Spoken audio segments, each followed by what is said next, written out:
I see maybe in the practice you can make competence. Who has the competence? I see a paradox. The challenges teach about the history of inequality. For history teaches about the history, not about inequality in general, but about the history of inequality. But the paradox is, how can we teach them, all these young children and young people, how can we teach them about the history of inequality without aggravating their bitterness? Because then many will say, you see, we are disadvantaged, let's take a bath. Yes.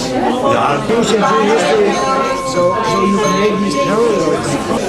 Thank you very much for this.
Nestlé Foundation, Erasmus Plus, like that. It's like Alexander's question. As historians, we can organize kind of profile of students, but from my experience from Russia, it doesn't work.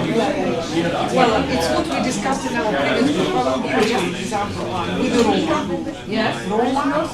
I think our duty as a history educators, first we should inform people about the culture of others, belief of others. So it's our duty. We should not promote any ideology. So we are not even allowed it to do it. So in my country, for example, the general idea that we should give access to information, how the student can know about others. So we should provide this access. Now this time we do We were to follow that same method. Maybe free discussion without children, with children.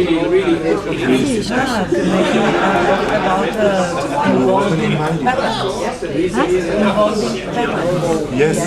sometimes some people want to help their children, but they so then how we stop them with how do we test them? How do we test them?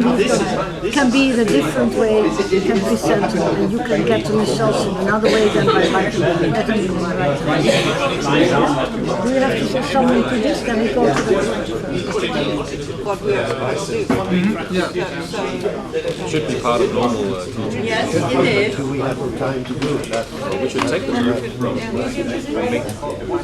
I think it's like, it's This is formulated somehow in a positive way. Yeah, I reckon you're right. Yeah. That's very interesting. The way he's talking about the curriculum, it tends to overemphasize things that went wrong. War and revolution. As teachers, we should be eternally optimistic. Johannesburg or somewhere else, he may feel closer to you and your class culturally than if you have a guy from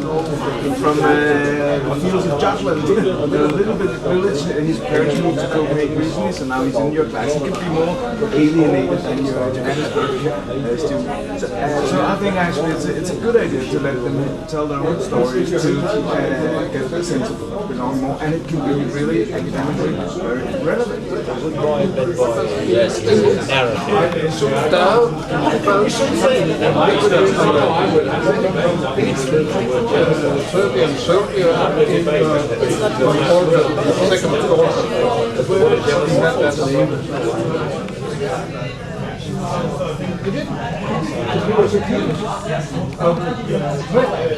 Being a traitor, was he a patriot or what was he?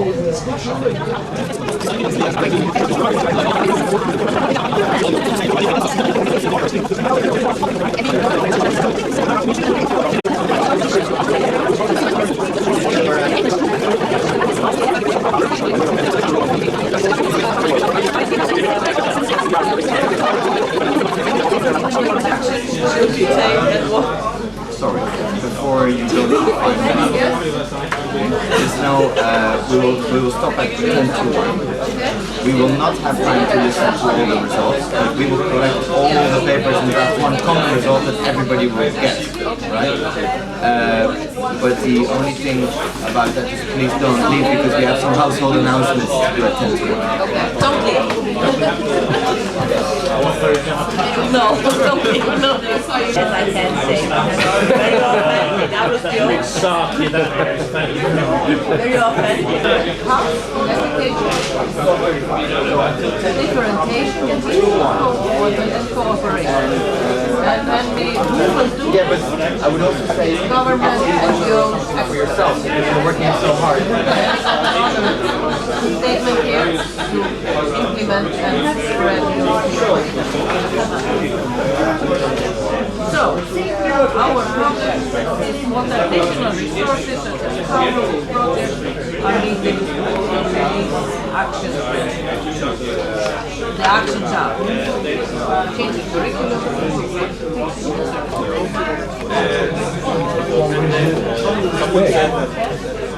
I'm a history teacher in Germany. I've got this class of 17 years old doing technical topic of the Cold War at the moment. Are there other classes of teachers out there in other countries? So it's interesting and you can do some online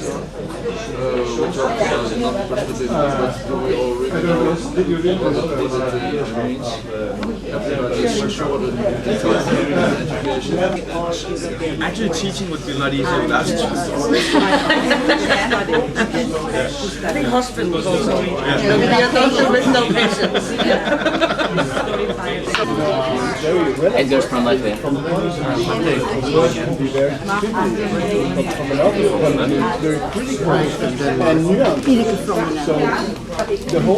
No, where from? This is the point we have to deal with, you know already. Syria. So first, we must conclude that we all have the same idea of what we mean with this. To foster.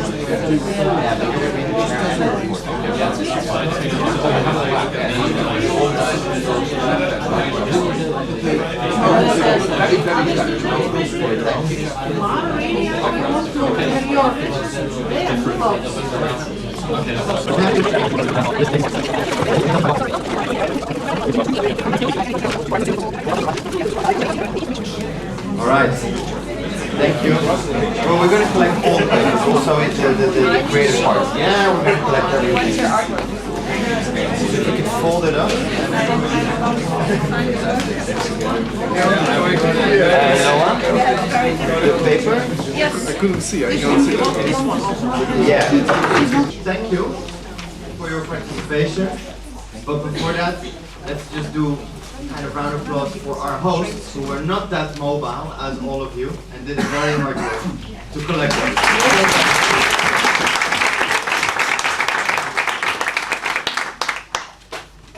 Just to keep it brief, where we go from here, I will ask all the hosts to provide all the input we will collect it over the coming 1, 2, 3 weeks, depends how fast we are and how it works for the meeting of the EU people. We bring everything together into one draft, and if you're interested, we will actually also be able to send around the link of the draft, and maybe you have more ideas, more information. Depends on the scope of how deep we can go, because many of you are living in EU countries and have representatives who will be at that meeting. You will have the document as well, and you will also be able to send it to them. So we will see a bit how the advocacy track will continue, but I can just say I'm very happy. I've walked around, I saw all of you have very active discussions, you were able to provide input, you were able to have fresh air and coffee and snacks, and at the same time contribute very much to what is Euroclear trying to be. It's trying to be a body that represents you. So this is the way that I think we can do that. You give us the input and we try to bring it further. So thanks for that, and I'll now just give, and thanks to Joop also for preparing. I think everything went quite smooth. Okay, thank you.